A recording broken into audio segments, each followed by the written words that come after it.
वज़ीर मुमलिकत बराए पेट्रोलियम मुसद्दिक मलिक का कहना है कि पाकिस्तान ने रूस से रियायती तेल का पहला ऑर्डर जारी कर दिया है।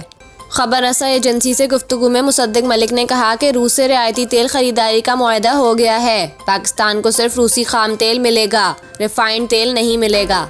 वज़ीर मुमलिकत बराए पेट्रोलियम का कहना था कि रूस की जानिब से रियायती तेल का पहला कार्गो मई में पाकिस्तान पहुंचेगा, लेकिन रूसी तेल खरीदने के लिए डिस्काउंट रेट जाहिर नहीं किया जा सकता। मुसद्दिक मलिक ने कहा कि रूस से हासिल खाम तेल पाकिस्तान रिफाइनरी लिमिटेड में रिफाइन होगा। पाकिस्तान का यौमिया 1 लाख बैरल रूसी तेल दरामद करने का मंसूबा है।